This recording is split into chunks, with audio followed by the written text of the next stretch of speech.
Good morning. My name is Lou Connor, and I am in Nashville, Tennessee today, September 17, 2008, to interview Maclin P. Davis, Jr. This interview is taking place as a part of the Legal History Project of the Fellows of the Tennessee Bar Foundation. It is a great honor for me to be able to conduct the interview with Mac, an interview which will be maintained for generations to come. Mac and I are law partners and very good friends. He has been a mentor to me and numerous others for at least the 45 years that I have practiced law in Tennessee. Mac Davis is truly a man for all seasons. He has been one of the best trial lawyers in this state for over 50 years. He served in the Tennessee General Assembly as a Democrat. After changing parties, he was the counsel to the Tennessee Republican Party for 26 years. Mac was a proud member of the U.S. Navy in the late stages of World War II and served as an officer aboard the battleship Mississippi. He is a talented musician, playing both the clarinet and the saxophone in several different bands, and is a life master at bridge. Mac was a champion tennis player for several decades, played tennis as well as football and basketball in both high school and college, was a swimmer, wrestler, and wrestling coach in college as well, and has for a lifetime been a horseman extraordinaire. He is a devoted family man, a devout Episcopalian, a patriot, and a model citizen. He has been honored by all the major bar and trial lawyer organizations as one of its very best, and in his career has participated in over 75 cases that have been actually reported. I find that to be amazing. On behalf of both Mac and myself, I want to thank the Tennessee Bar Foundation and Barry Bernstein for allowing us to participate in its legal history project.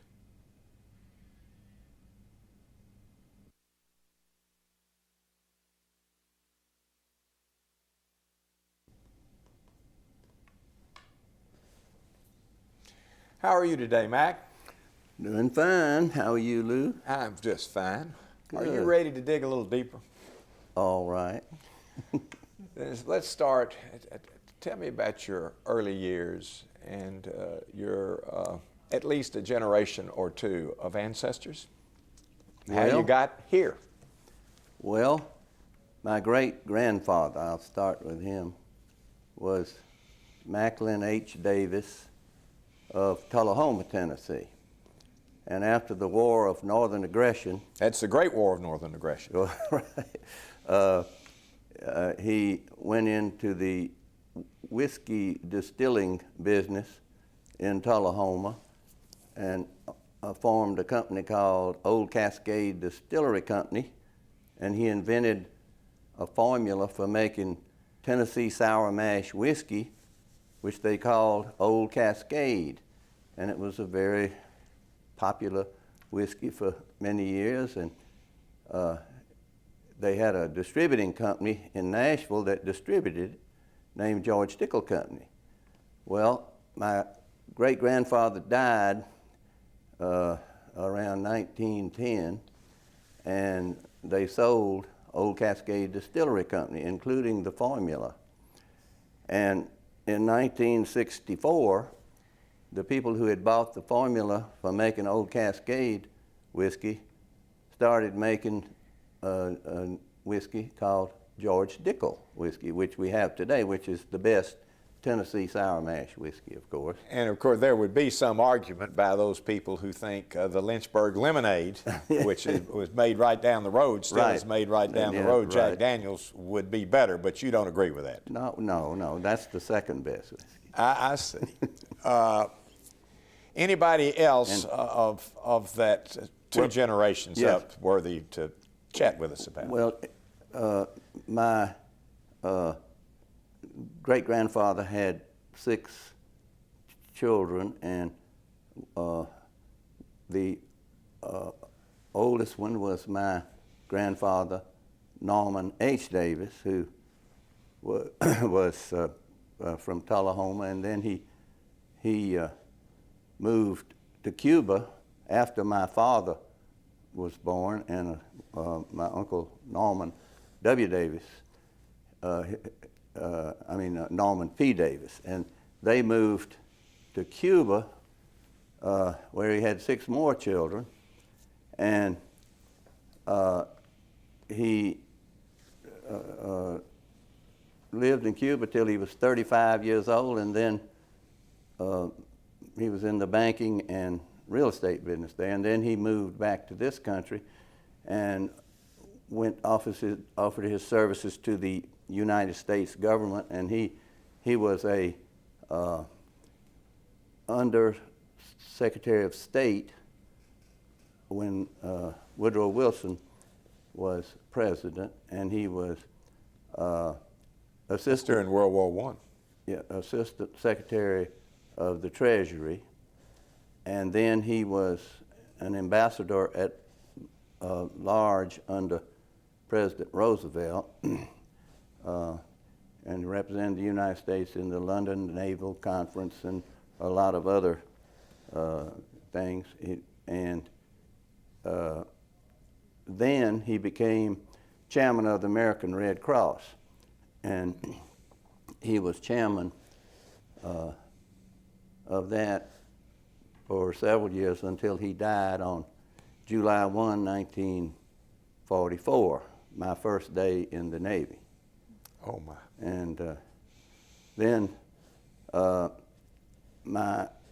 he had 8 children. The oldest was my father, and the youngest son was Pascal Davis, my uncle, who was in this law firm when I started with him. And that would be Ames Davis, Ames, my contemporary's father. Yeah, Ames's father, right. Who were his parents? My parents. Oh, excuse me. I beg your pardon. I misunderstood. Who was your mother? My mother was Edith Chamberlain Euler, and she actually lived in Mount Vernon, New York, when she and my father met, and they started dating at age 15. They were both the same age, and they got married when they were in their 20s, and they both died in 1978. And her father, by the way, was a member of the United States Olympic team. He was a pistol shooter. Well, so far what I've heard about your genes are politics, athleticism, and a little booze mixed in there. I'll have to follow up on that as best I can.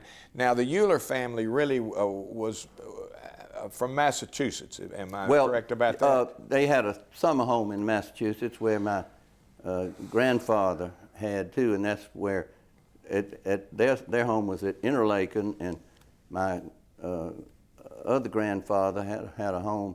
Daddy's father had a home in Stockbridge, Massachusetts, and they're 3 miles away from each other, and that's where they met. And we used to go up every summer till I was 15 to Stockbridge and Interlaken for a month every summer. And was your great-grandfather an Undersecretary of State under Cordell Hull? Yes, that was my grandfather. Your grandfather, I beg your pardon, Right. your grandfather. And that's the Cordell Hull about which so from much Carthage, Tennessee. has been written. He was a predecessor to the Gore family out of Carthage. Yes. Very interesting. If you would, give a little overview of your early years, where you were living, what it looked like where you were living, and where you matriculated. Well, I was born in Nashville in 1926 on July 13, Nathan Bedford Forrest's birthday. And of course, he was always my hero because that back in those days, before he became politically incorrect, that was by state law a compulsory holiday. And my daddy worked at the First American Bank then, and the banks had to be closed, and he was always had a vacation on a day off on my birthday, thanks to General Forrest. Now, in 1969, when General Forrest became politically incorrect. With the Ku Klux Klan allegations. Oh yeah, they amended that law and made it a day of observation. But it is still a day of observation, and we have a state park named after him. And my son is named after him. I happen to believe he was the greatest war tactician. Oh, he was. In the history of war, perhaps. Yes, right. And the Germans sent people over here to study his campaigns and then find out how he won every battle he was in. And his flanking techniques. Yeah. All of those things. Good. All right. Get us through school. Well, I went to Miss Ann's kindergarten in 1931. Now, where was Miss Ann's kindergarten? It was over there behind where Palmer School was, near in the Belle Meade. Belle Meade plantation, yes. What did Belle Meade look like in those days, Maclin? It was fabulous. We lived on Westview Avenue, which was the eastern boundary of Belle Meade, and from there all the way over to Hillsborough Road was the Tyne Farm. There was no development whatsoever up there except on a hill up there where Harding Place goes now, and there's a lot of houses. I used to see these fires burning at night, and I rode my horse up there. I guess I rode my pony the first time when I was very young, and it was a whiskey still. They didn't come in the daytime, but they only worked it at night. And one day I looked in there, and there was a dead rabbit in the mash that they were fermenting. It wasn't very good, but I could ride my pony all the way from Westview Avenue to Percy Warner Park and ride through there. Hardly any cars, and they had a electric streetcar that would go all the way to the end of Belle Meade Boulevard and back, and it was great in those days. Very little traffic. Were you able to keep your pony at home? Oh yeah, we had 7 acres, and we had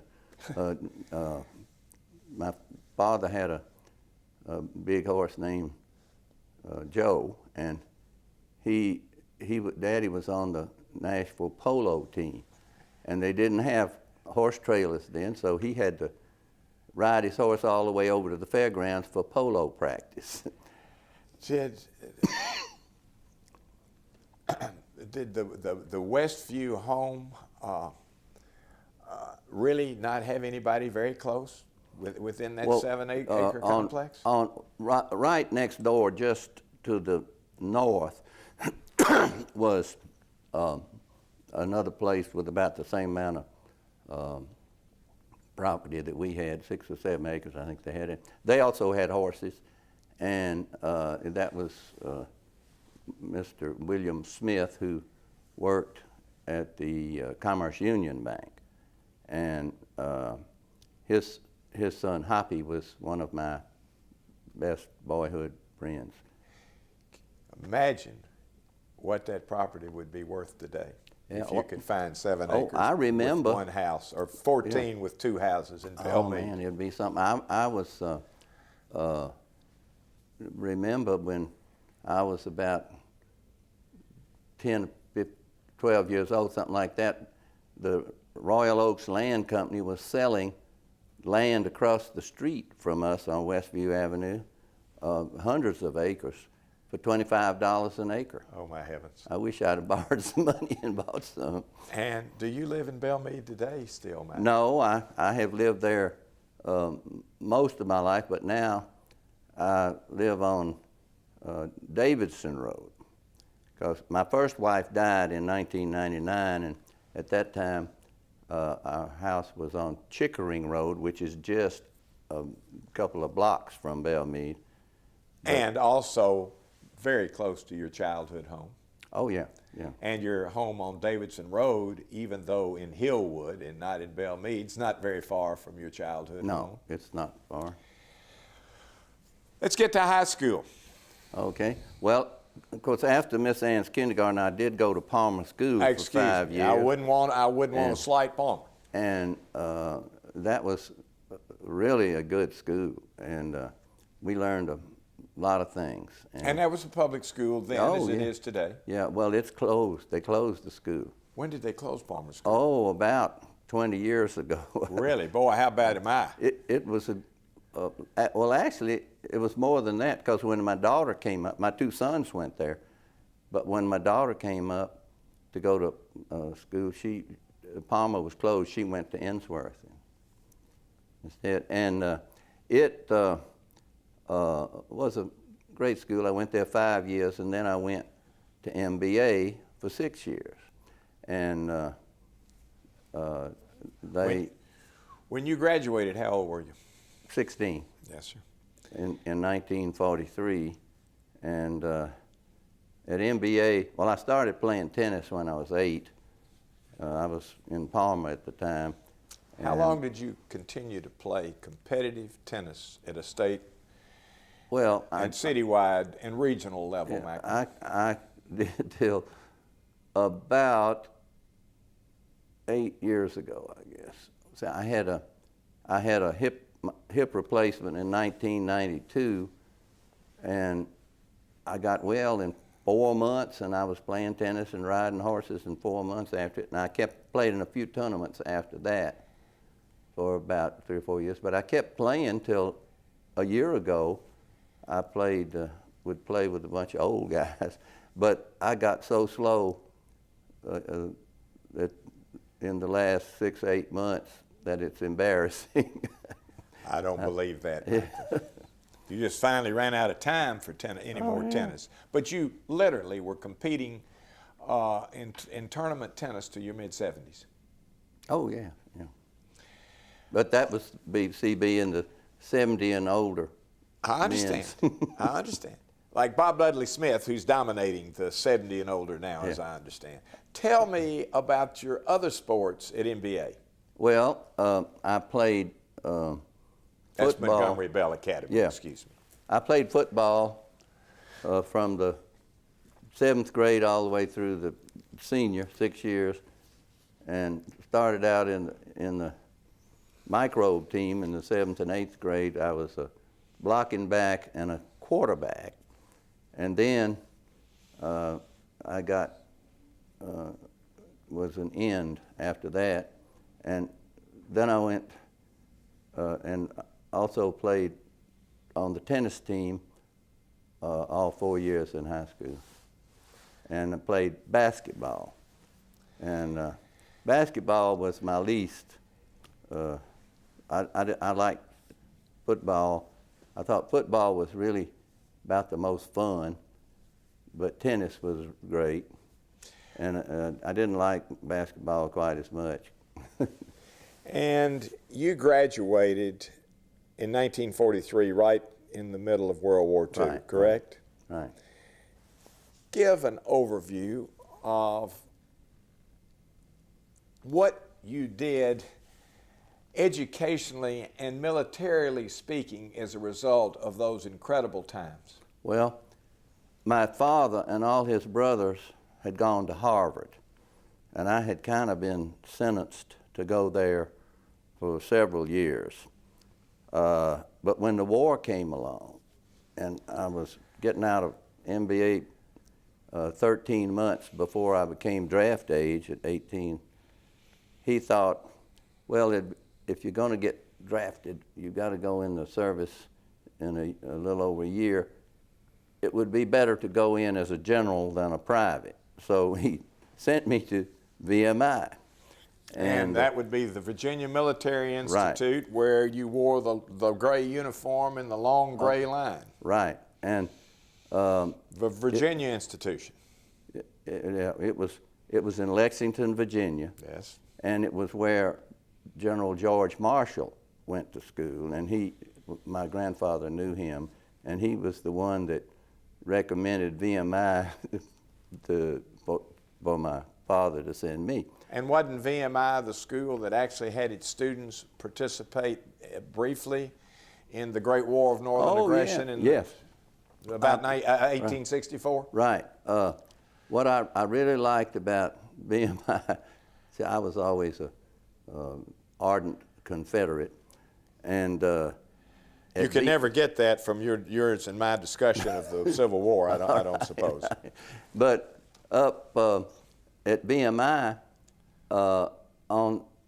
they have one, where the barracks is, one of the main places you go out of to line up for all the big parades and march to dinner and march to class. You had to do that at BMI.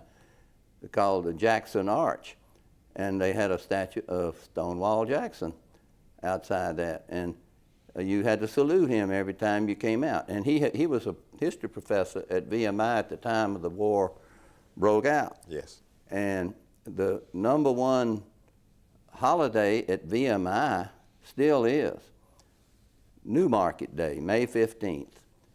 And they celebrate that really big with a huge parade, invite all the big officials. Fire a cannon or two. Oh, yeah, it's really big time. And they, that's to celebrate the Battle of New Market when the VMI Cadet Corps beat the Yankees at the Battle of New Market. Yes. On May 15, I think it was 1863.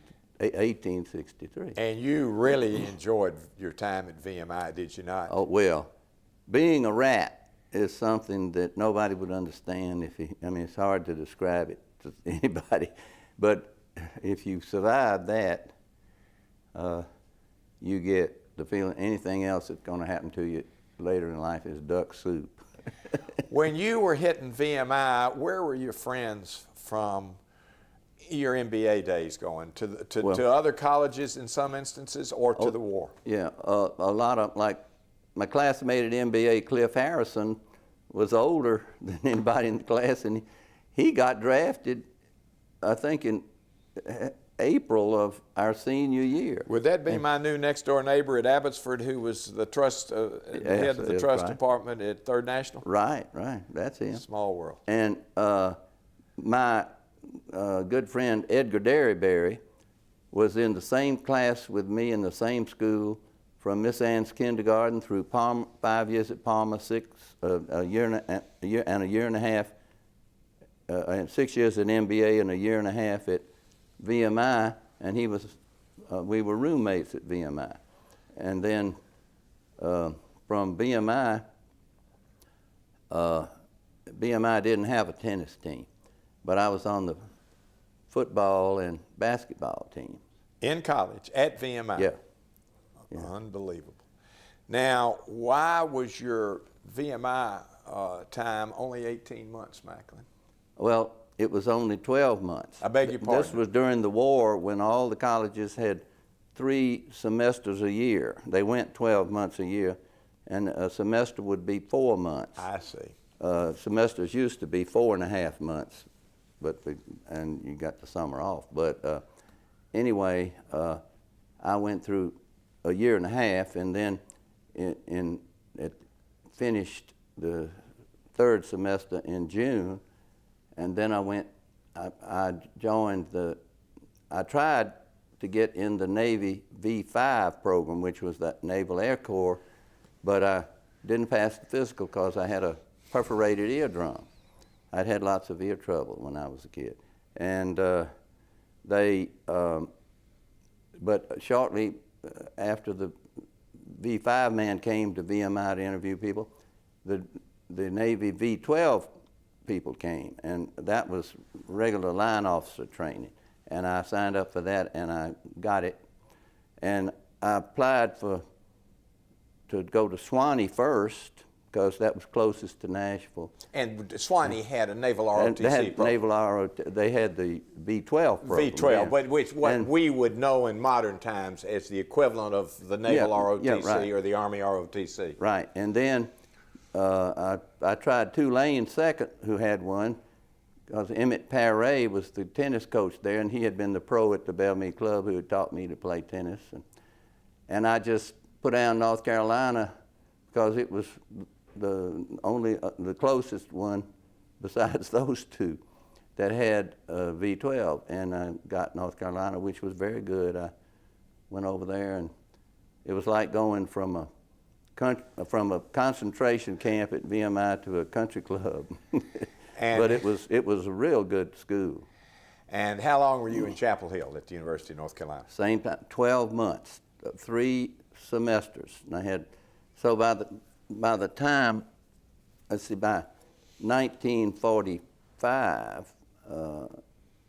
while I was still 18, I had finished 3 years of college. Was the architect of the move from VMI to North Carolina a combination of you and your dad and the circumstances of the war? Yeah, well, Daddy thought it was good. I got in the Navy V12, and we didn't know anybody that had gone to North Carolina, but found out later there were some people here we knew. We just hadn't realized they went there. But it was good, and my oldest son, went there. And after your 12 months at North Carolina, where did your travels take you? Well, toward the latter stages of World War II. Well, at North Carolina, I was on the tennis team, and it was great fun. That was a big tennis school. Did you give up football by then? Well, I was not eligible. In those days, if you had played football at one college, or sport at one college, you couldn't play it at another. And see, VMI didn't have a tennis team, so I could play on the tennis team there. And they didn't have a hardship rule like the war in the NCAA to allow you to play football, which, as I understand, you were a running back by the time you got to college? No. At VMI, I was a right end. Moved you to end? I've always been to the right of everybody, so they put me as right end. We'll get to the politics in due course. Don't start on me. Don't start on me. At North Carolina, I could play tennis, and since I had never wrestled before, I could also go out for the wrestling team, which is during basketball season, which I did. And so you converted from a basketball player in the wintertime to a wrestler while at Carolina. Right. And then I went from North Carolina to the Navy Midshipman School at Columbia University in New York. And up there, they had a tennis team, which was great. And I was on the tennis team there. We went around, and there was a very small tennis team. I only had 5 on it. And why did you move from the University of North Carolina in Chapel Hill to New York City and Columbia University? Because after you finish the V12 at a college, you're always sent to a Navy midshipman school where you get officer training. And they do that independent of when you are degreed from an institution. Oh yeah, you don't have to have, you are only, in those days they needed naval officers, and 2 years of college would be enough to go if you were old enough. And so off to New York you went. Yes, I was I was 18 when I started, but 19 shortly there. And how did you handle the Easterners of New York and all those Yankees? I had been up there many times going to Stockbridge, Massachusetts, and Interlaken, Massachusetts in the summer, and my grandfather had a house in New York we had visited several times. I was fairly familiar with New York, but I remember one day I was at Columbia riding a subway somewhere, and I heard these 2 girls talking, and it just sounded great. And they had such good Southern accents. And I went and introduced myself, and they were from Chattanooga, Tennessee. That's a fine town, my home. Couldn't be any better. Yeah, and their name was Champion. I remember that was their last name, which was, and I think they were in school somewhere at New York, but probably went from the girls' preparatory school in Chattanooga. Yeah. Okay. And how long were you at Columbia? 4 months. And from there, I assume after you had graduated from midshipman school, were you commissioned? Oh yes, and And deployed where? They sent me to the battleship Mississippi, and it was great. I remember when I saw it, it was so big, I didn't see how anything that big made out of metal would not sink. But I mean, it had 120 officers and 2,000 men lived on it. Gracious. And it was huge. But, and I got on, and when I'd been there on it about just a few weeks, we were tied up in the Norfolk Navy Yard, which is at Portsmouth, Virginia, for some reason. But they call it the Norfolk Navy Yard, yeah. And the Midway came up and tied up behind us. And made you look like midgets, didn't they? It was about 5 times as big as the Mississippi. I was totally shocked. And the captain of the Midway had married my cousin, Carolyn Davis, from Tullahoma, Tennessee. And he was a good friend of my Uncle Pascal, who they were in the Navy together at the time. Pascal was in the Navy up there. And this would be Ames' father? Yeah, Pascal Davis. Yes. And a member of this law firm? Yes. Prior to your joining the firm. Right. There was no nepotism involved, I suppose. We'll get to that. Okay.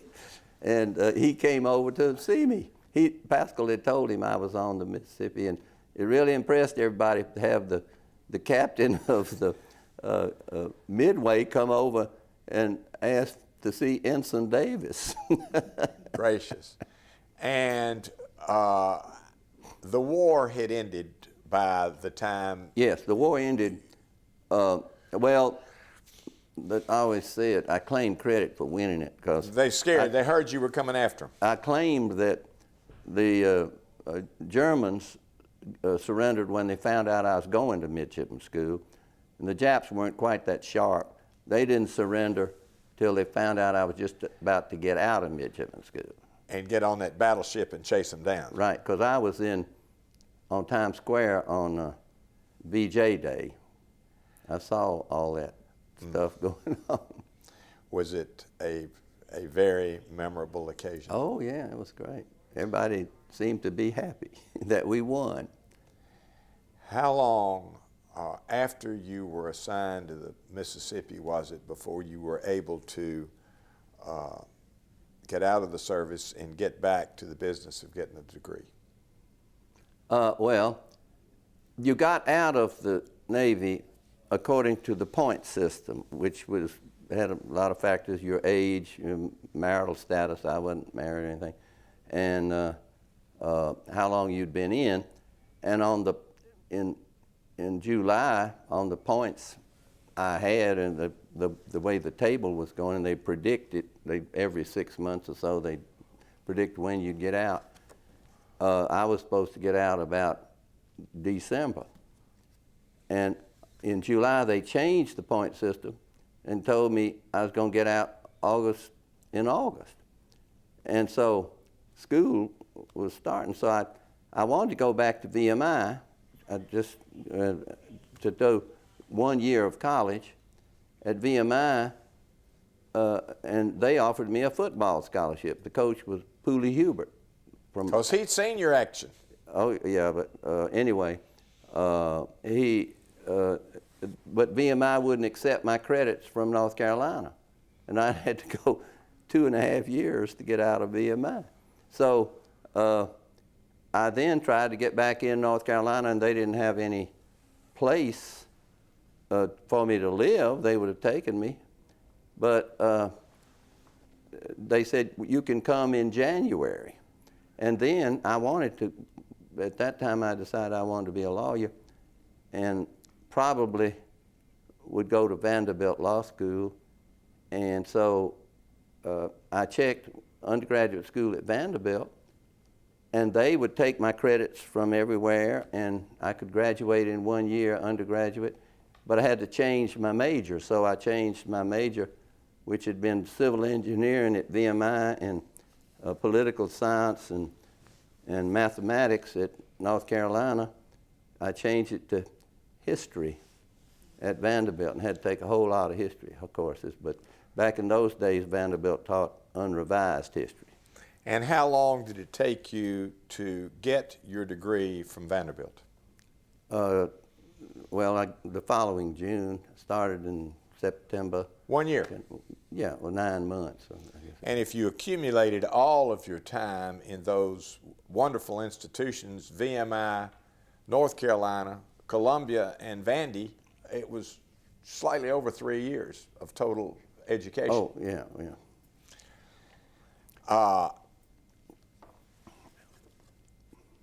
You were a member of ODK at Vanderbilt, were you not? Yes.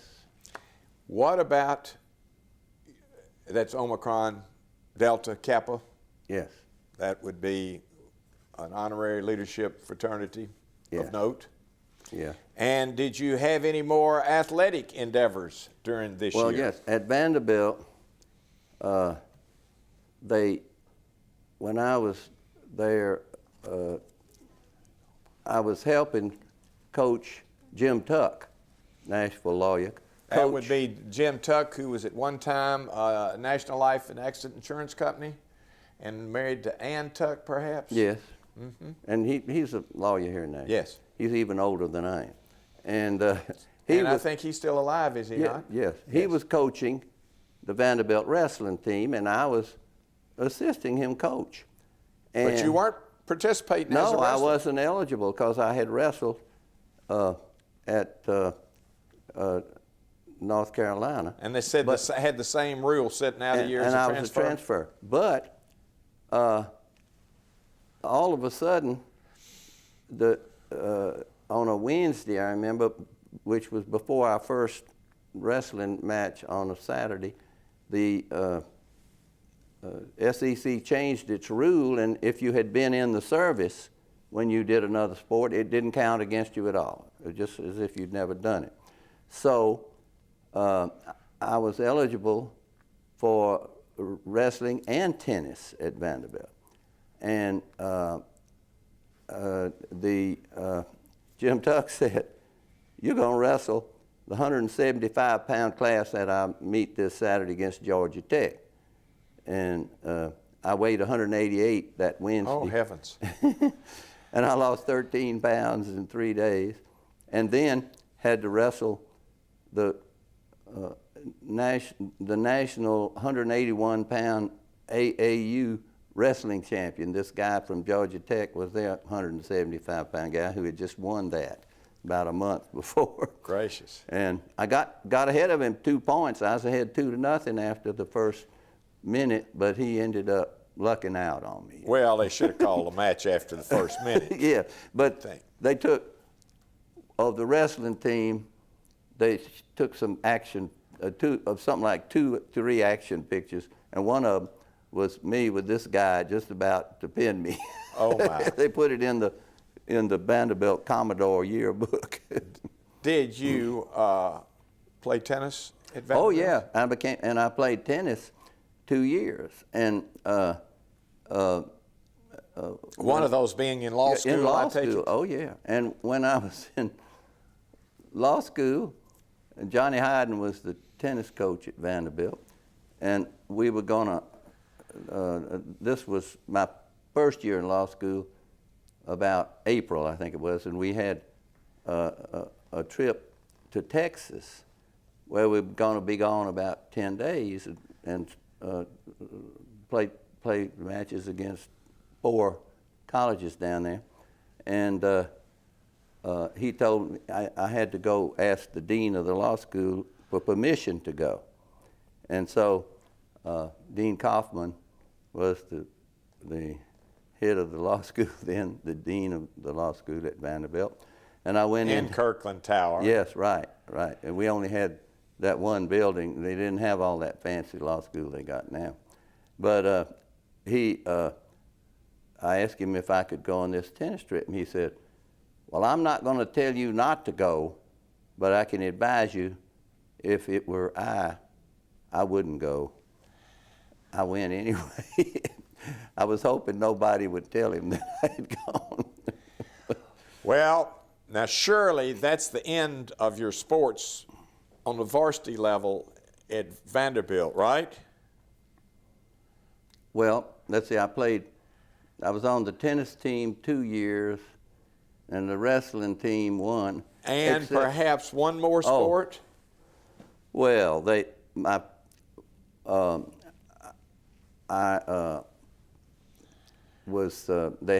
a intramural swimming meet, and the Deeks, I was a member of the Deeks, and they Delta Kappa Epsilon fraternity. Right, and they got me to swim in the 100-yard freestyle, and I won it. And well, how did that get you into varsity swimming, for heaven's sakes? The coach of the swimming team happened to be there, unfortunately for me, and he said, after it was over, he came over to see me and said, your time is better than our fastest 100-yard freestyle guy on the team, and we got a meet next week at Knoxville, again, a tri-school meet with Knoxville, with Tennessee and Georgia Tech, and I want you to come be on the team for that meet. And I said, oh, I'm in horrible shape. Said, I'm so tired from doing this tonight. I don't think I could do it again within a week. I need more rest. And he finally talked me into it, but I said, well, I'll go if I can swim the 50 freestyle. And what happened when you got there, Maclin? Well, the first one was the 50 freestyle, and I did better than expected. I think I came in second. And you got points for everybody you beat out of the 6, so that got 4 points for Vanderbilt. And so I said, oh boy, and I survived it. And I wasn't really real tired after that 50. But I said, okay, I'm gonna go get dressed. I don't want to sit around in a bathing suit and get stiff. And they said, oh no, you can't. You're entered in the 100 freestyle, which is coming up next. So then I had to swim that, and I think I came in 5th out of 6th. And I was really tired, and I could hardly stand up. And I was getting ready to go take a shower. They said, oh, you can't go. You're the anchor man in our 400-yard relay. And if you leave, the other 3 guys we'll have to forfeit. They won't get to swim. So I think he made me anchor man because he knew what was going to happen. And so anyway, there's only 3 in the relay, the team. And so I'm the anchor man, and after the first 3 guys, we're in second place by about a foot and about 2 feet out of first place. It was pretty close. So I jumped in and I swam as fast as I could, and I made 3 laps. And coming down on the 4th lap, I was in last place. You gave out, huh? But I was only, say, 6 or 8 feet out of second. And I turned around and took about 2 strokes and got this horrible cramp in my left leg. Well, it was just absolutely paralyzed, and I couldn't move my left leg, and I was floundering away out in the pool, and they would have let me drown. Nobody even seemed to care, you know. Oh, so I managed to make it to the end of the pool about 2 minutes after the second guy, and I was so tired, I had to lie down for 45 minutes on the side of the pool, and the manager of the swimming team gave me artificial respiration before I could even get up and go take a shower. Gracious. But that was my one time as on a swimming team of any kind. When you were at Vandy, did you live at home or on campus? Oh, I lived at home. It was great. On Westview Avenue, where we had lived since I was 4 years old. Get any more houses by this time? No, didn't. Gracious. And this was in the late 40s? Well, 40. yeah. I graduated from law school in February 1950. And when you were in law school, had you gotten there because you decided you wanted to be a lawyer or for other reasons? No, I decided, when I was real young, I wanted to be a cowboy till I was about 7 years old, and I'd wear cowboy suits everywhere I went that mother would let me, with a cowboy hat.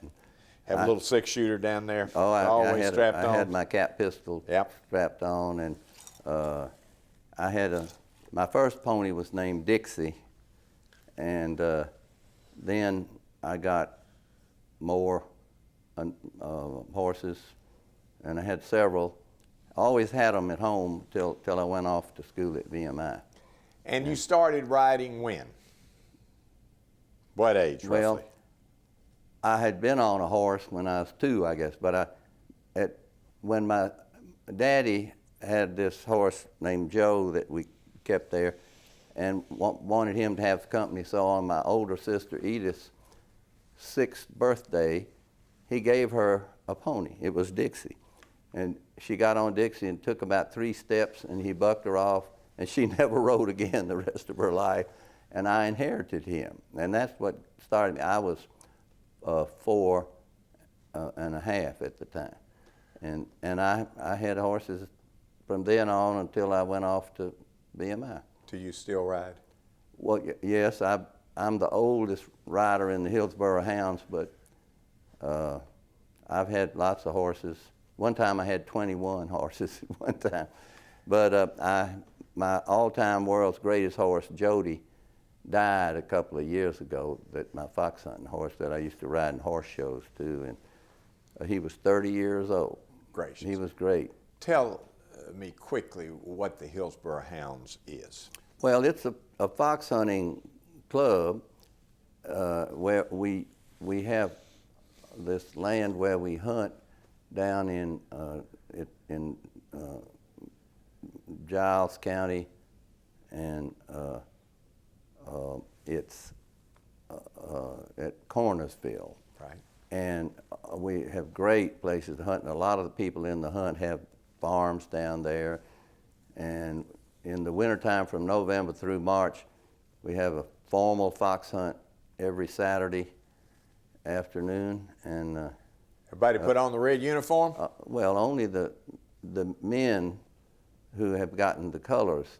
The ladies don't. They wear black coats. And we also would have a hunt tea after the parties.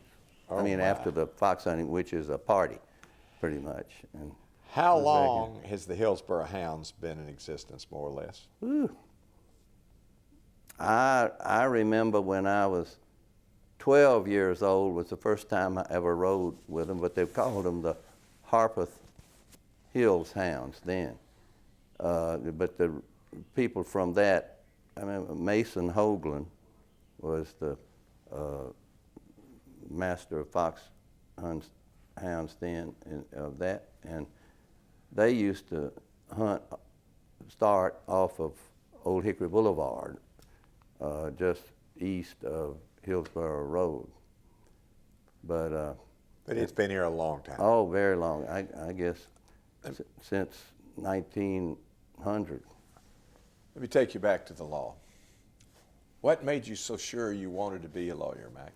Well, after wanting to be a cowboy, I got sick when I was 9 years old. I had a mastoidectomy,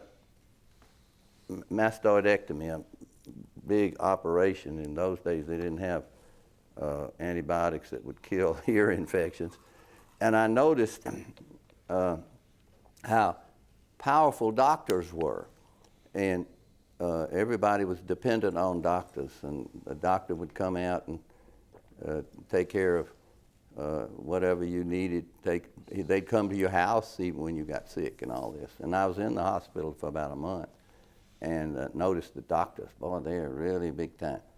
So I decided I was going to be a doctor. And then later, after I went to MBA and started at MBA, they really had a lot of public speaking where you get in debates. They require debating for everybody and declamation contests, and I was in a lot of those. And I decided, my Uncle Pascal, who was my godfather, I knew him real well and played tennis with him when I was young.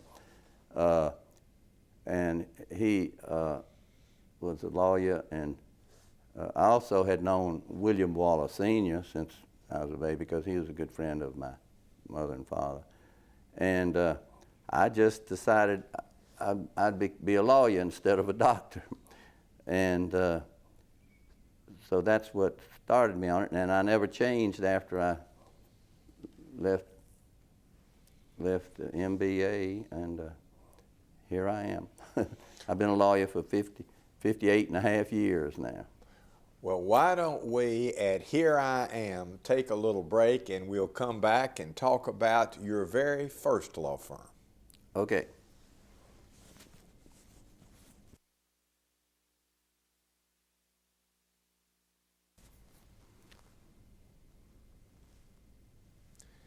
Mac, before we get off the subject of law school, tell me what you had to do to get in the Vanderbilt Law School in those days.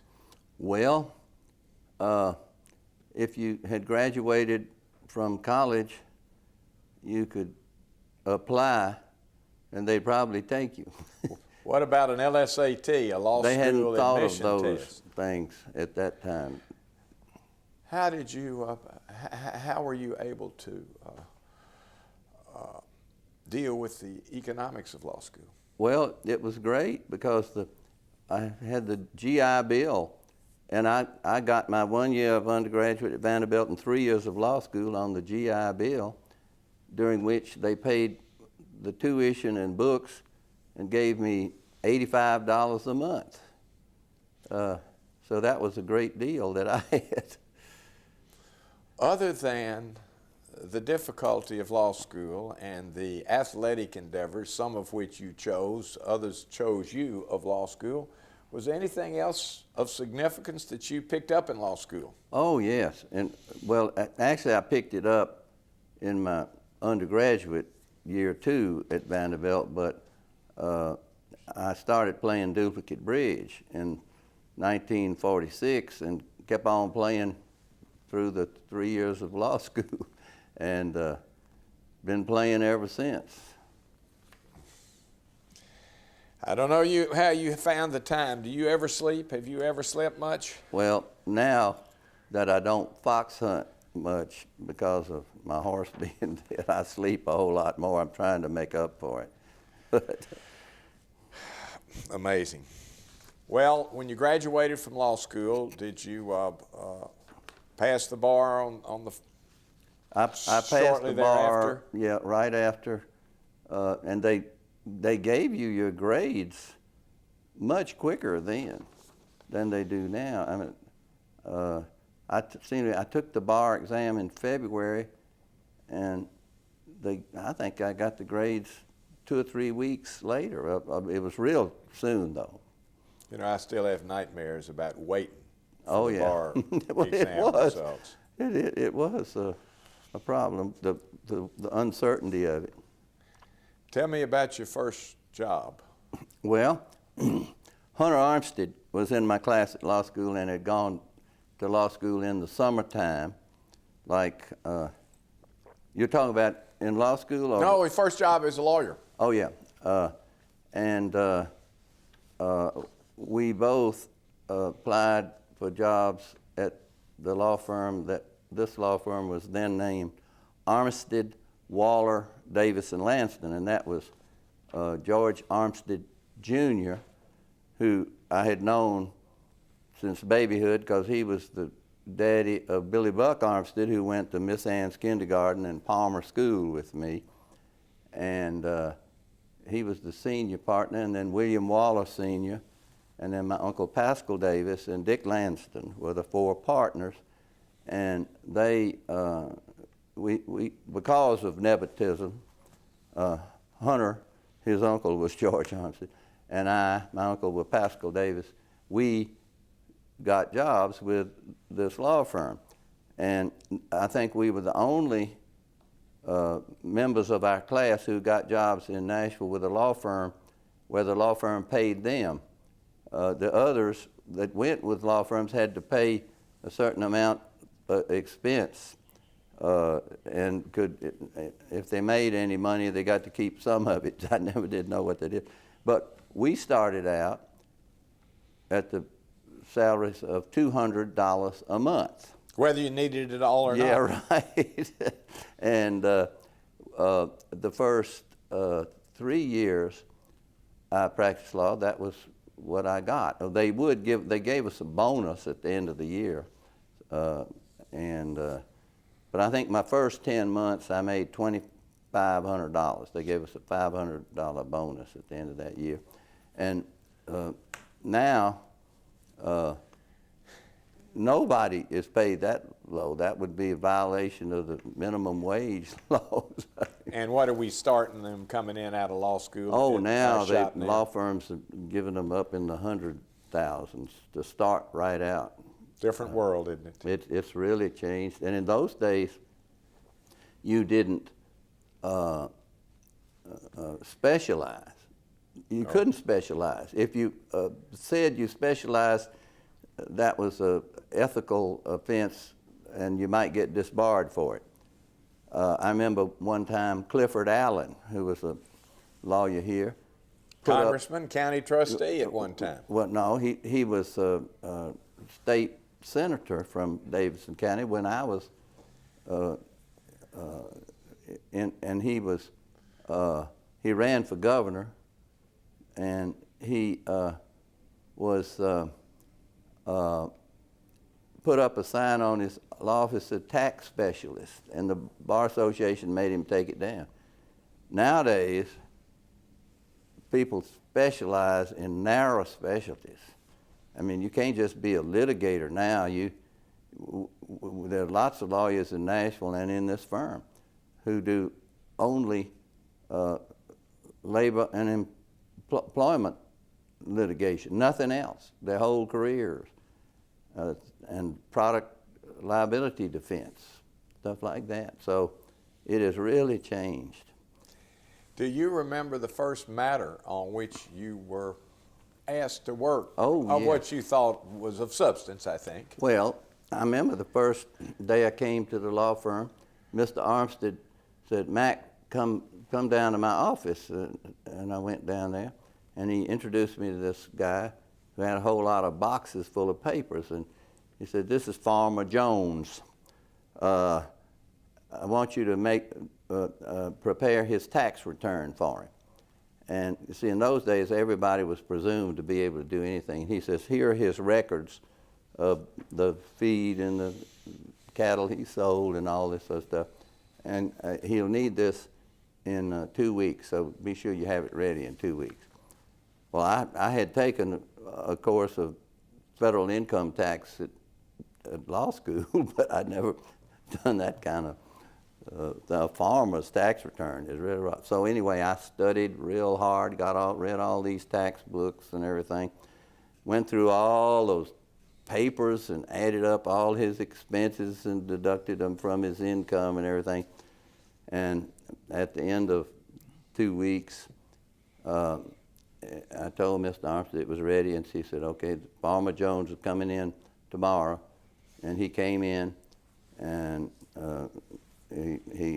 I gave him his records back and the tax return, and Farmer Jones says, and I had spent probably 50 to 60 hours at least working on this thing. And Farmer Jones asked Mr. Armstead, "How much do I owe for this?" And he said, $25. So I was really deflated, but the tax return was all right. He didn't get put in jail or anything over it. And in those days, was there any such thing as a timesheet? Oh, no. No. We usually didn't, we never charged by time except when you represented an insurance company defending somebody. And they would pay us,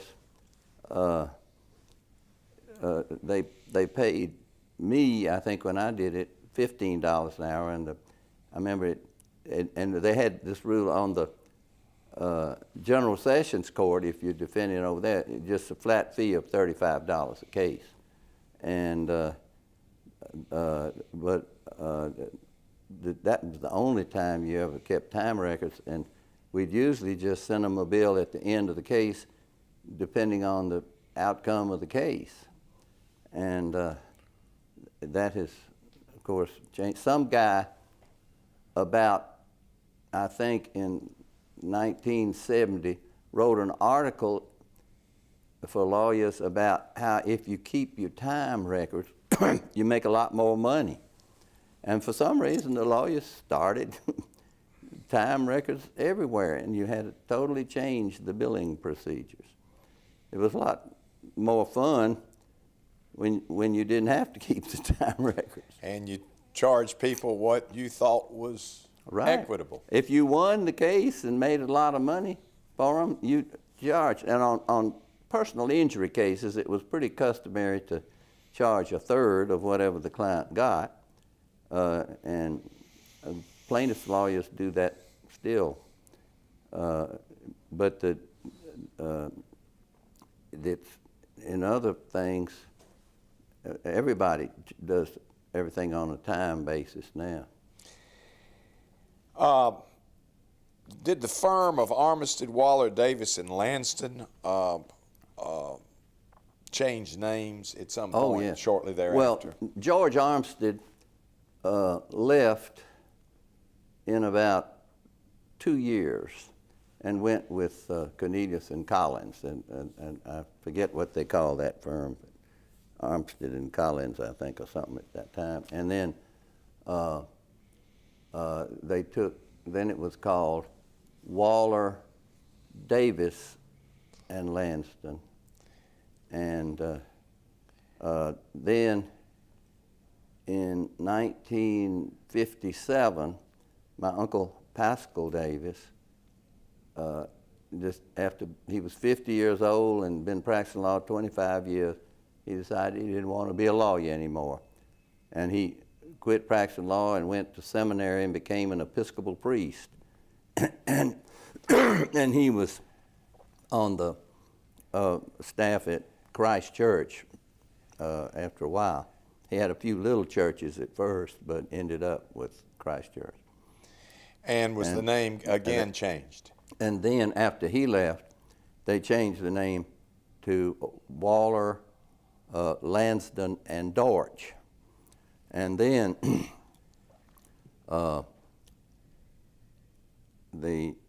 sometime about 1967, perhaps? Something like that. About 1967, they changed the name to Waller, Lanston, Dortch, and Davis, and that was me. And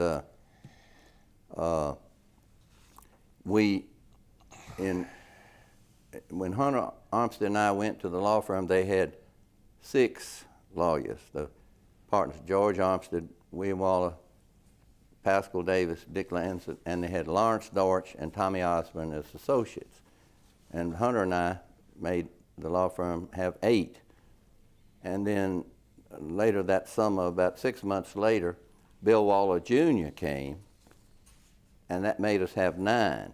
And that made us the biggest law firm in Nashville. Bass, Berry, and Sims had 8. And with 9 lawyers, we were the biggest law firm in Nashville until 1963, when Bass, Berry, and Sims got 2 more, and they had 10 and we had 9. And we didn't ever get over 9 lawyers till 1968. And now we have over 200 lawyers. Times have changed. Oh, yeah. Well, I think in 1950, when Hunter Armstead and I joined this firm, there weren't 200 lawyers in Nashville, much less in one law firm. And the only big law firms in those days were pretty much in New York and Washington, D.C. and Chicago. Because I remember Pascal had come from Davis Polk in New York. He'd been there, I think, 2 years practicing before he came down here. And they had 150 lawyers, which we thought was a huge number of lawyers. But it has really changed. Before we get out of the 50s, Did you decide that you needed to be involved in politics? Well, I was. Dick Lanson was very political and encouraged me, and I remember my first political thing at all was, I can't remember exactly what I did, but I was supporting Ben West for mayor. And I remember he won by 27 votes, I think it was, and over Tom Cummings. And then I was Senator Kenneth McKellar, who had been in the Senate forever, ran for re-election, I think for his 6th term or 7th, something like that. And I think that was 1952. And my daddy's former law partner, Estes Kefauver, beat him. Yeah. No. No? Al Gore Sr. Al Gore, that's right, beat McKellar, and then Kefauver. Yeah. Then I'll tell you about Kefauver. And then I was on the McKellar Cavalcade, where we went around making speeches for McKellar, and everywhere we went, we had a big crowd, and everybody was for him, and nobody, this unheard of young congressman named Al Gore Sr. was running against him, and nobody had ever heard of him. And all the Gore people said in the campaign was, McKellar's too old. And I remember one of the things we would say to rebut that was, he had attended 97% of the sessions in the Senate, and Al Gore had only gone to about 70% of his. And but the polls closed at 7 o'clock that night, and the shock of my life was when McKellar conceded at 7:30, and he got beat bad. How old was Senator McKellar at the time? I think he was 80. And almost as old as I am now. You know. I think that's how old he was. He was 80 or 81, I believe. And so then in 1954, Tommy Osborne kind of encouraged me to run for the State House of Representatives from Davidson County in the Democrat primary. And in those days, that was how you got elected. It was tantamount to election. Republicans didn't even run anybody in the general election. So I ran, and there was 46 people running in this county, and we got 6 representatives. And I ran in the primary, and the night of the election, I was in 8th place, and Coinus Enix was number 6 man. Another lawyer. Yeah, he was a lawyer here, and he was one of my favorite lawyers. I used to love to hear him try cases. He was so colorful. He should have been a comedian on television or something. But I went to bed at night and thinking I was beat, and early the next morning, Wayne Witt, Tennessean reporter, called me up and said, "You won." And what had happened, the Belle Meade votes were the last ones brought in, and I had got enough votes then to overcome Coinus Enix and Red O'Donnell and Harry Lester even, and got elected. So Duck Henry, Senator Douglas Henry, that was his first time in the legislature, and Ward DeWitt, another lawyer, was elected with us. We were in the 6th, but I was the number 6 man. But anyway, when I got up to the legislature, I was very idealistic, and thought that I thought all politicians were like that. I didn't really know much about the inner workings. So I noticed the Tennessee legislature had not passed a bill reapportioning the legislative districts in Tennessee for 55 years. And they the Constitution of Tennessee required that they do it every 10 years. And they had just ignored that. And it also said the districts have to be according to the number of voters in each county. Well, at that time, they had gotten so out of proportion that 13% of the population of Tennessee could elect majorities in both the House and the Senate. And I said, oh, I'm going to point this out and get this straightened out. I'm sure I'll do it real quick at the beginning of the session. So I introduced a bill to reapportion the legislative districts, and the Democrat Party bosses called me in and said, you introduced that bill without getting permission from the party. You've got to withdraw it immediately.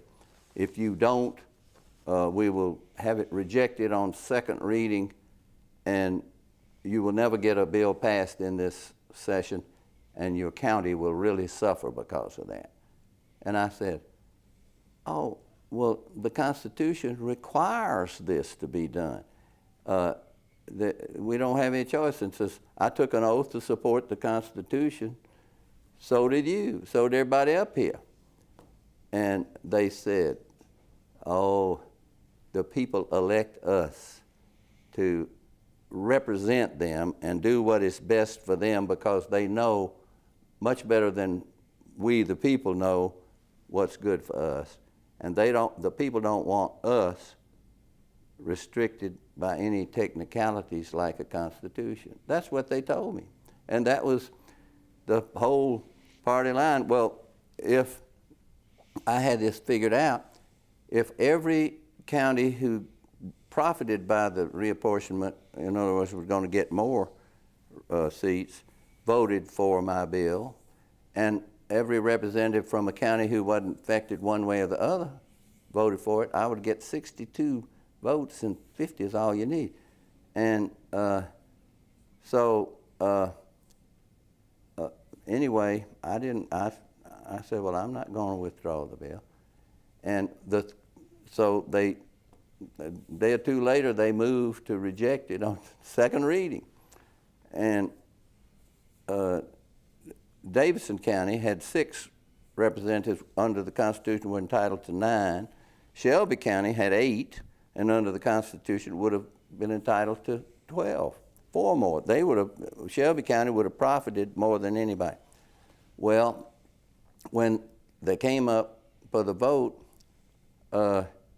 they moved to reject it on second reading, and never did have any reasons why to do it.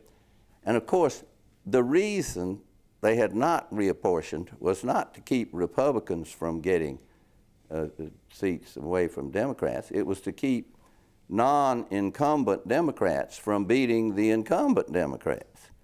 And like there was 17 Republicans out of 99 in the House that year, and 82 Democrats, and there was 5 Republican senators out of 33 senators. So the Republicans were all in East Tennessee, no threat anywhere else. And so anyway, they voted, beat it, I think 62 to 34, beat my bill, rejected it on second reading. And the 8 Memphis representatives, whose county would have profited the most from it, all 8 of them voted against it. But all 6 Davidson County ones voted for my bill. And subsequently, was there litigation in which you were yeah. involved that attacked the position These lawyers, of the warlords right. of the then democratically controlled legislature? Yeah. These lawyers from East Tennessee, Maine Miller and Haynes Miller, brothers, were interested in this. They had a client, I can't remember who it was now, that wanted to promote this. And so they came down and talked to me. I was wanting to do something. So Now, were you upset by the total ignoring the Constitution? Yeah, oh yeah, I was shocked. I mean, it destroyed my idealism. I really, that was my first picture of what politics is really like. And so we filed suit. It's called Kidd versus McCandless. George McCandless was the Attorney General of Tennessee, and we made him the defendant, and sued everybody in the legislature. The case was filed in the Chancery Court at Nashville, where they had this new chancellor who had just been appointed by Governor Clement a few months before, and we weren't optimistic at all about that because Governor Clement was against reapportionment, and we thought, oh, he'll put pressure on him. And was that new chancellor one Thomas Wardlaw Steele? That was him, and he was later became famous as the drummer in the lawyers' band called the Public Offenders. Well, we'll get to that in due course. But anyway, staying on constitutional matters, what did Chancellor Steele do with he did the case? A great opinion, one of the best legal opinions I've ever seen. He just ruled, pure logic, just said, under the constitutional provision that requires reapportionment every 10 years, every apportionment act expires at the end of 10 years. So there is no act. It's just the self-executing provision of the Constitution. So that we don't have an apportionment act now. And so I presume, it says courts shouldn't reapportion legislative districts. It's supposed to be done by the legislature. I presume the governor will call a special session of the legislature, which is his duty to do, to pass a reapportionment bill, and that the legislature will do its duty and meet and pass one. I don't have to order them to do it. I'm sure they'll do it. Oh, the state of Tennessee, the Attorney General, his defense was, doesn't matter, the courts cannot interfere with a legislative apportionment act passed by the legislature. They don't have any jurisdiction. And of course, we won that, and they appealed it to the Supreme Court, who agreed with the Attorney General and said, we don't have any jurisdiction. And then subsequently, Maine Miller and Tommy Osborne and actually Harris Gilbert of Nashville filed suit in the federal court, which... And the name of that suit? That Baker versus Carr, and it's called the one man, one vote suit. And the Supreme Court was right, of course, U.S. Supreme Court, in holding that in Baker versus Carr that the courts do have jurisdiction to declare apportionment acts invalid, but they messed it up in the remedy. The Supreme Court of the United States ordered the state of Tennessee how to reapportion the legislative districts thereafter, and they made this ruling, which was absolutely wrong, I think, that said no state can have said the state of Tennessee has to have both houses of the legislature according to population, and if they have to divide a county to do that in the senatorial districts, they got to do it, even though our Constitution says you don't divide counties for senatorial districts. And they finally ordered that reapportionment to be done, which was done. And since then, the legislature has passed about 3 or 4 more that I was involved in lawsuits holding them unconstitutional too. But it was always after the election when it didn't count. I mean, you couldn't eliminate the people that got elected under the illegal one. You just couldn't have any more subsequent elections under it, because we never could get the courts to rule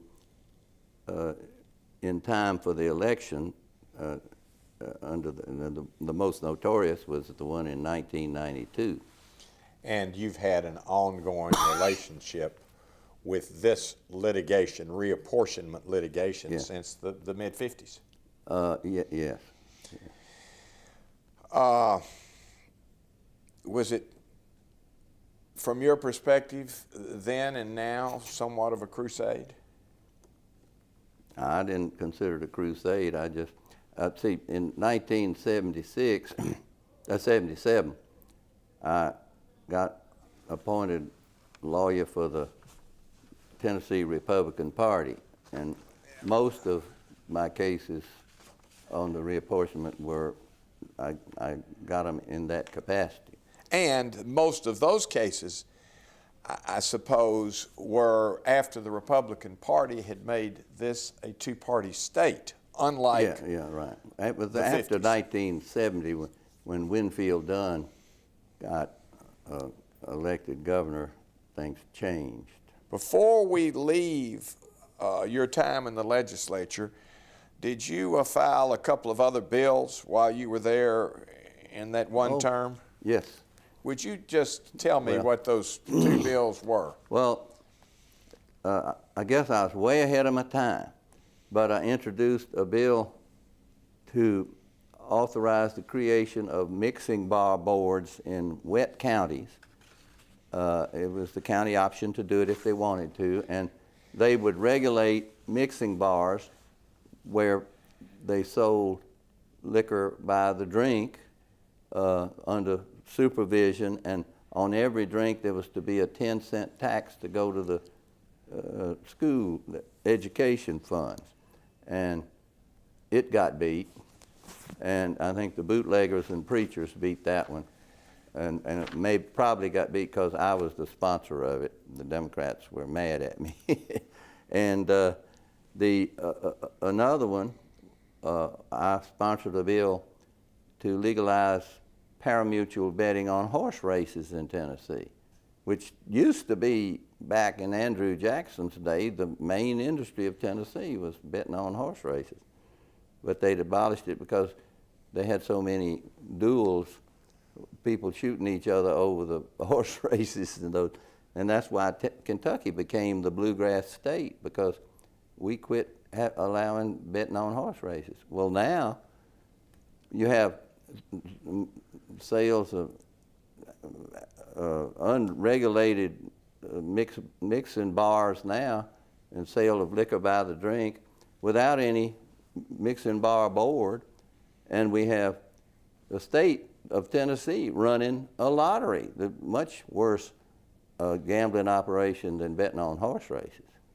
Indeed, you were before your time. Now, you ran for the legislature and were elected as a Democrat, and you just mentioned that most of your litigation over the question of reapportionment, one man, one vote, was when you were the chairman of the Republican Party. No, I was the lawyer. Excuse me, the lawyer of the Republican Party for the state of Tennessee. What happened?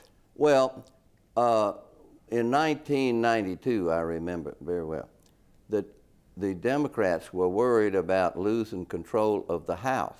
No, I want to know what happened to make you be a Democratic legislator and the Republican council. Right. Well, see, I was always conservative first, and still am. And until the 1960s, all Republicans were liberal, real liberal, Yankees. And the Democrats, almost all conservatives were Democrats.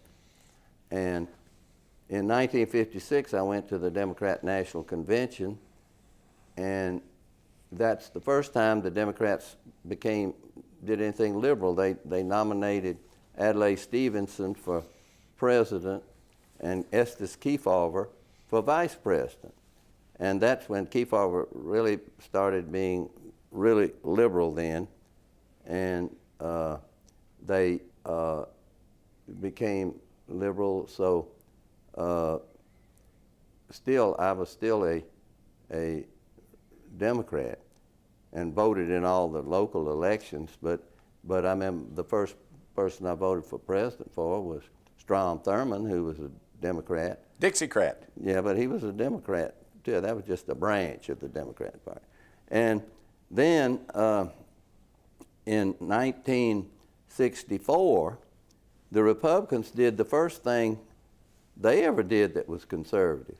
They nominated Goldwater for president. He was so good and conservative that Dick Lansing and I were co-chairman of Davidson County Democrats for Goldwater.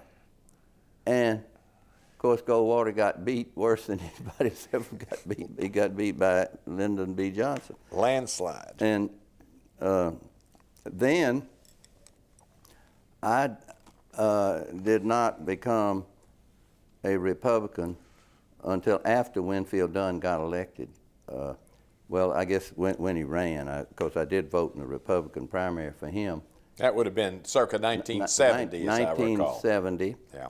And he won, and then but when he was running, I still had never announced I was a Republican, and we were trying to convince people that you can vote for a Republican for governor even if your ancestors were all Democrats. And so we organized this thing called Tennesseans for Dunn. Tom Higgins, the judge, and I were co-chairman of that. And he was a lawyer in those days at Cornelius Collins. Tom was a lawyer then. And what really shocked me was when Winfield won the Republican primary against Maxie Jarman, because nobody up here had ever heard of him, but he was really well organized in West Tennessee, and he won. And then John J. Hooker beat Stan Snodgrass in the Democrat primary. That beat John J. Hooker, Jr. Yes, and he was, Stan Snodgrass was supported by the Ellington faction, and John J. beat Stan as the Democrat nominee for governor against and Winfield won the Republican primary. So a lot of the Democrats, for Ellington Democrats, supported Winfield Dunn in the general election, and he got elected. And he was the first Republican governor in modern times. And it was totally an unheard of thing. I mean, nobody could believe this. So and did you announce at the time of the election or shortly thereafter that indeed you had changed parties? Yeah, yes, I did. And when Winfield was running in the 1970 campaign, what kind of support did he have in Davidson County before the primary was over? Oh, there were, Hamilton Gaden, who is Judge Gaden, was his Davidson County campaign manager in the primary. And he and two other people in Davidson County contributed to Winfield's primary campaign. That was Jess Perry and me. And the only three people in the primary had contributed to his campaign, but he ended up, he was a great politician. He could really persuade people to vote for him. And since your conversion and seeing the light in becoming a Republican, have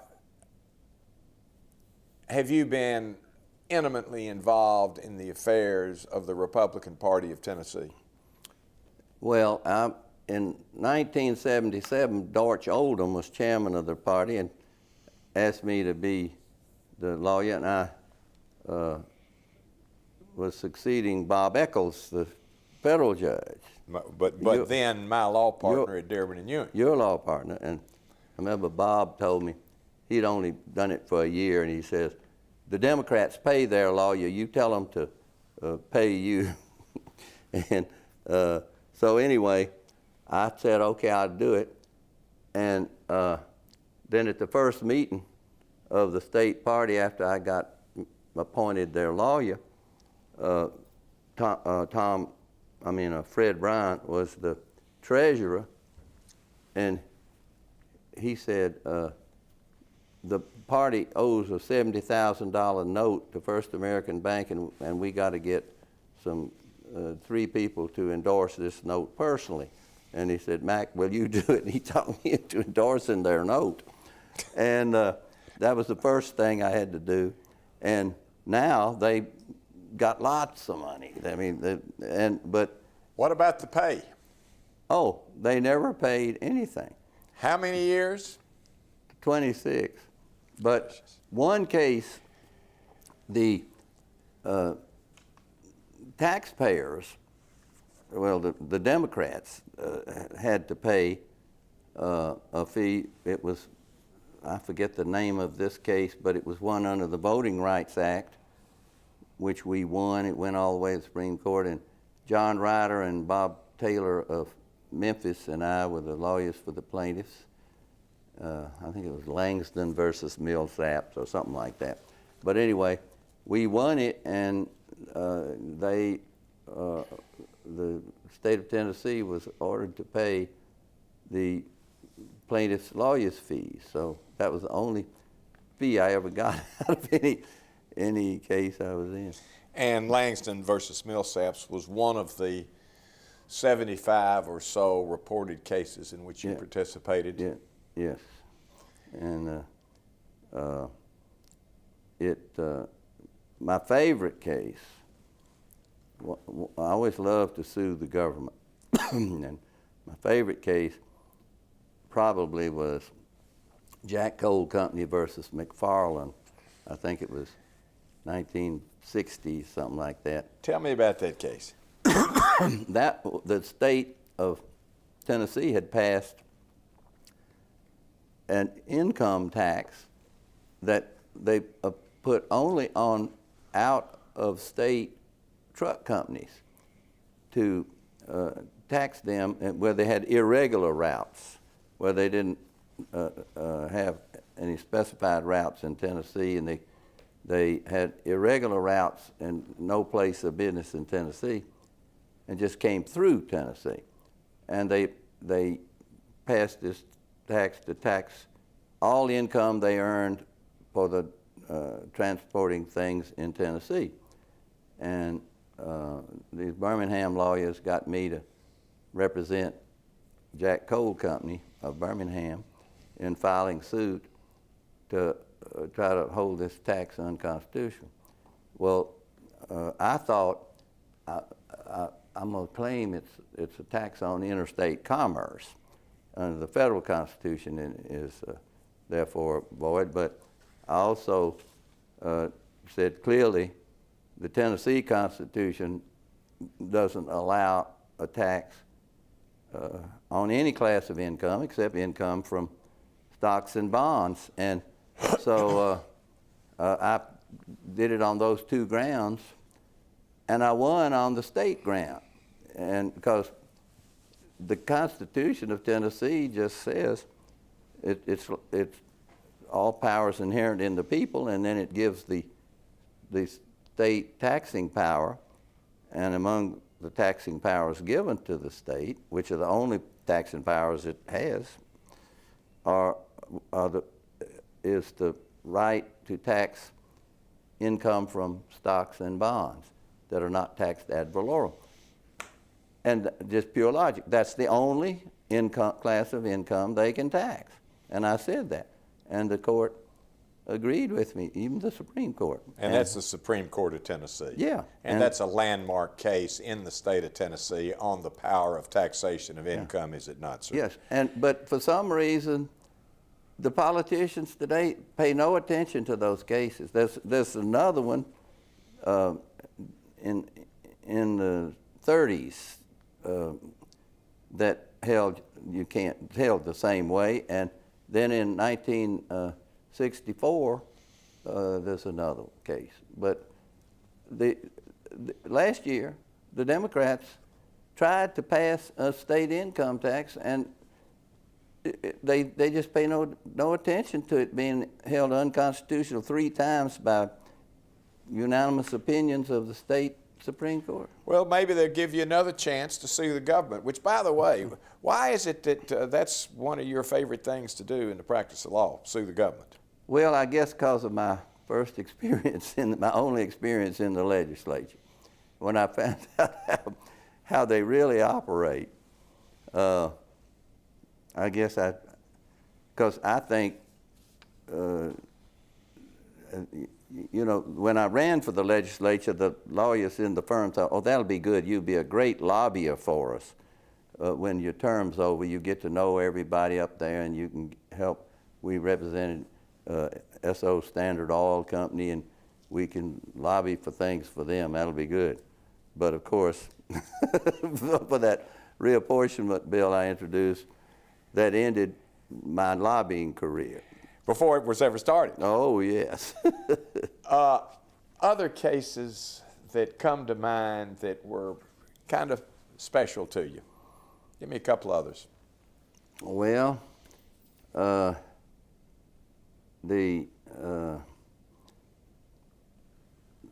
lot of them were a lot of fun. How about the Reba McEntire band? Oh, well, that was one that was very satisfying. In 1991, Reba McEntire's band took off from the San Diego, California airport to come back here, and the pilot ran it right into a mountain 7 miles from the airport that's there in plain view and all the maps, and he had just flown by it the day before when he came in, and he was on this charter airplane and killed all 8 members of the band.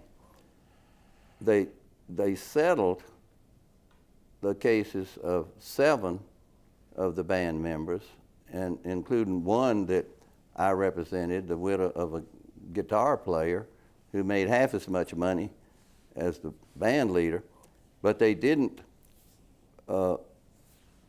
They wouldn't offer anything reasonable for the leader of the band, named Kirk Capello, who made more money than any of the other band people because he wasn't married and didn't have any family. And apparently they had all these statistics that show juries don't give much money to people who don't have any families.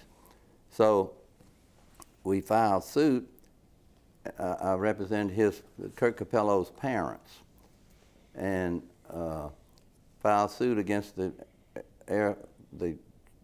plane that they chartered the plane from.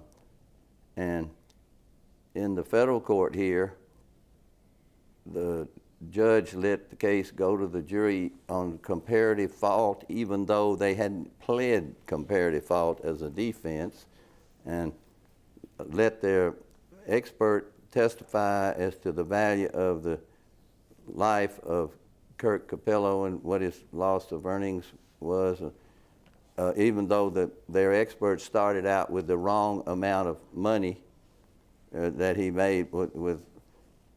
Started out with $59,000 because that was what the average musician, band leader of that age made.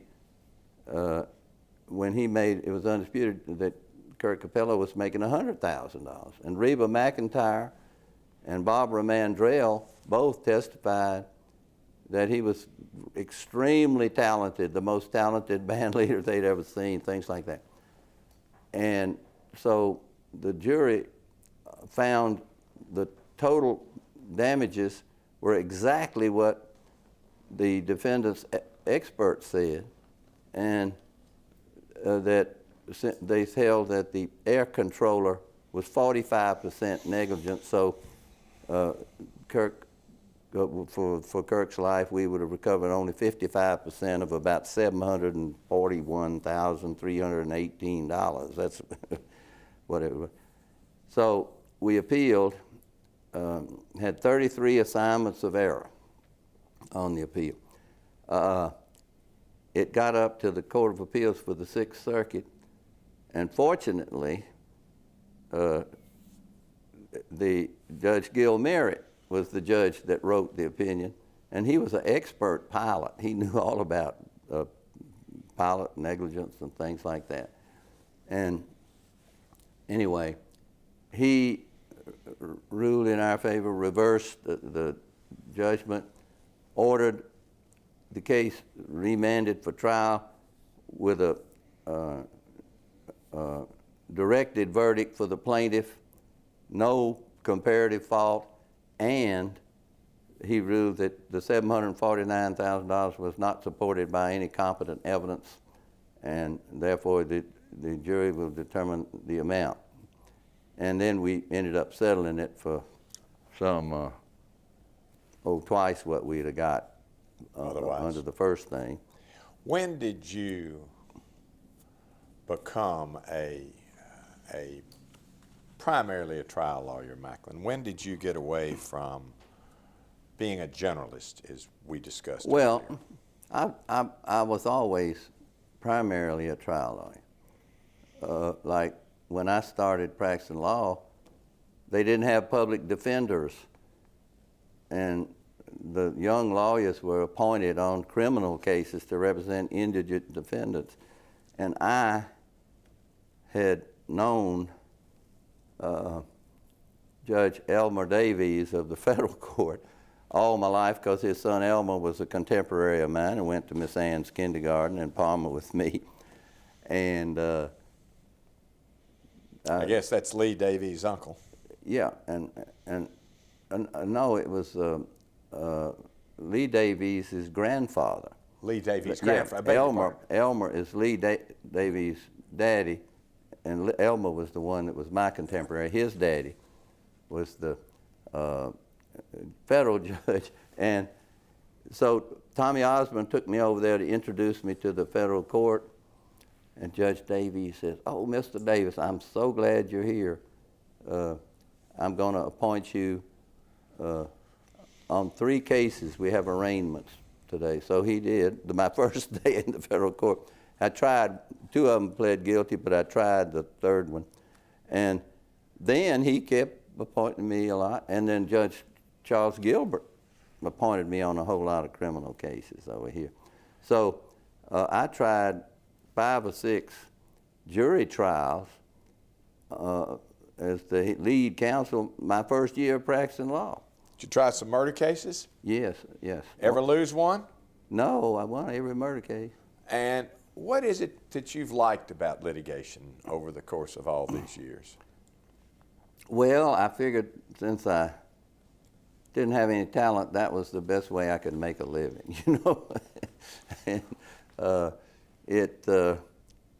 I really liked it. It was so much more fun to have a case before discovery came in. But and now discovery has been made even worse by computers.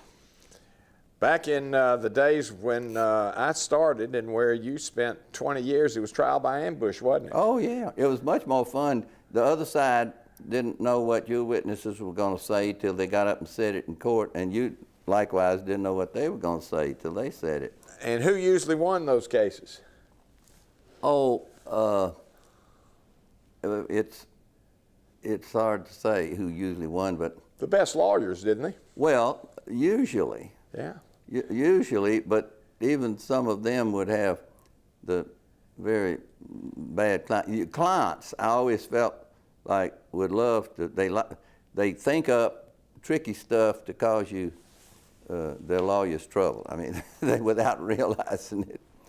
On the subjects, or the subject of best lawyers, who were the giants that you've seen?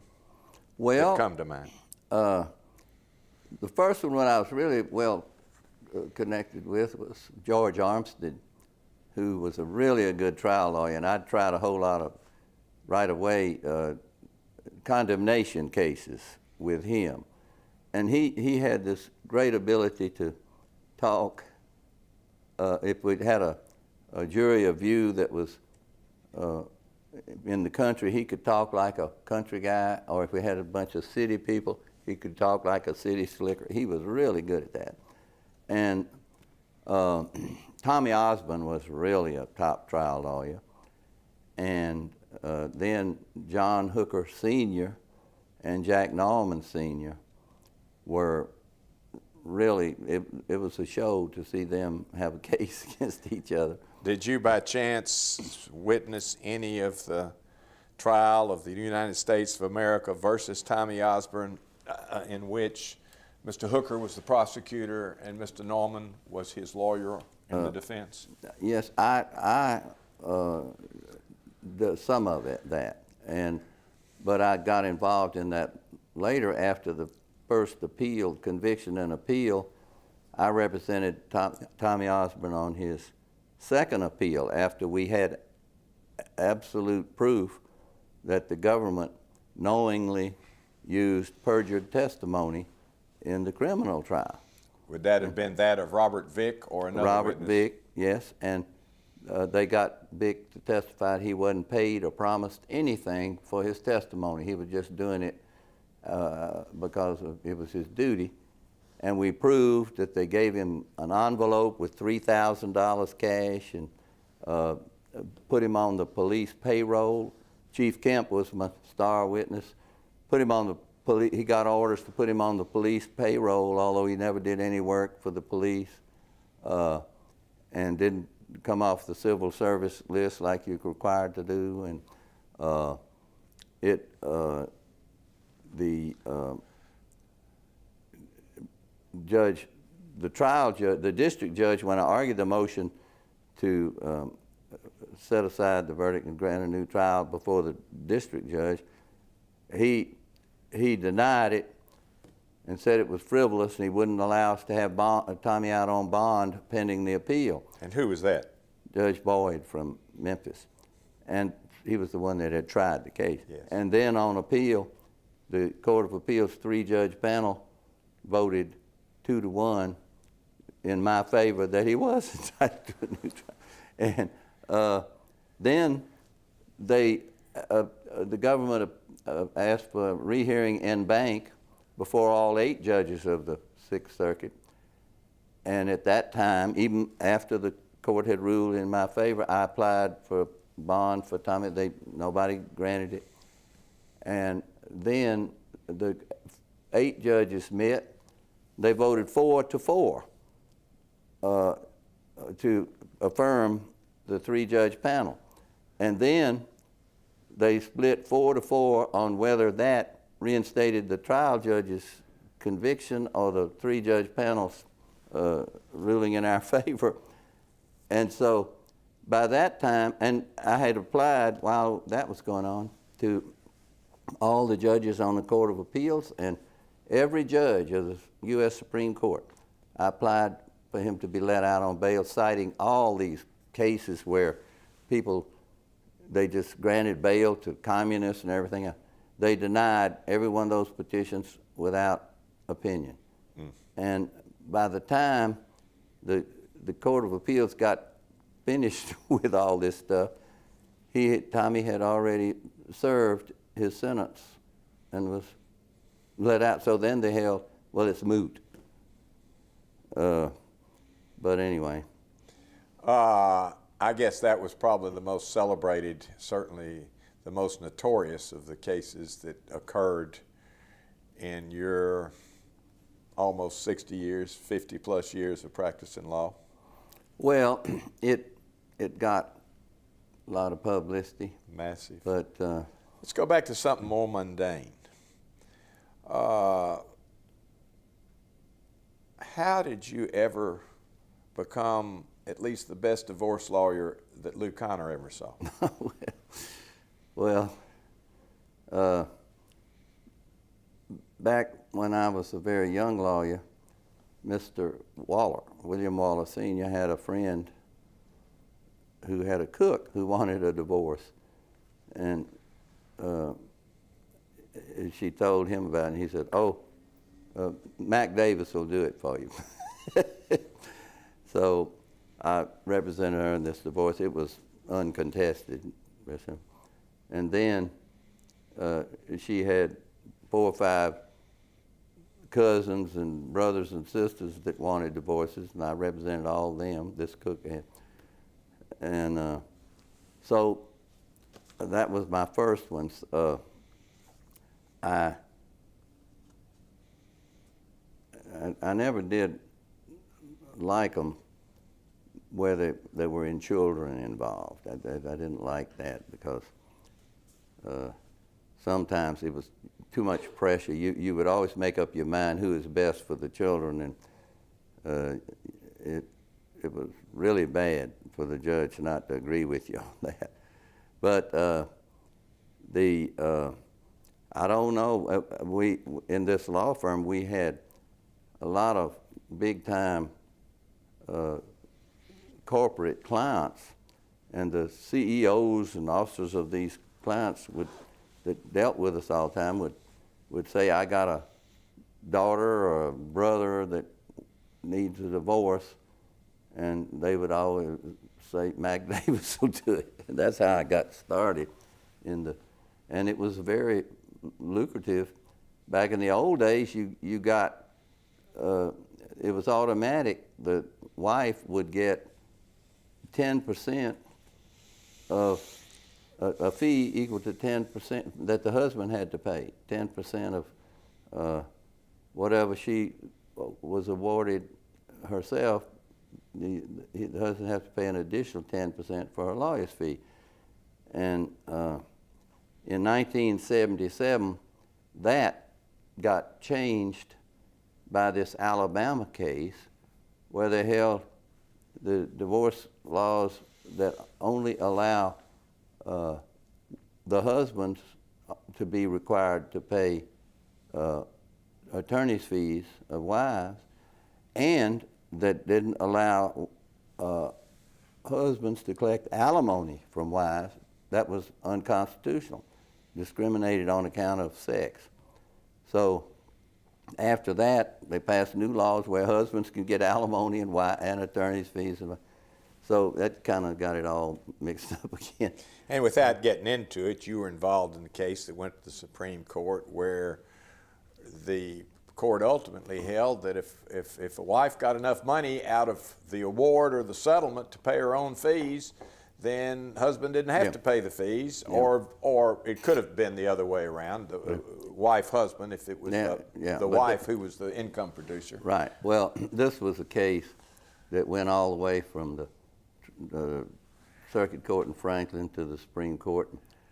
The trial judge had awarded the divorce to the husband, and the Court of Appeals reversed and said he had unclean hands because he testified, he answered an interrogatory falsely, and therefore you can't grant him any relief, and granted the divorce to the wife on the ground of adultery, and awarded her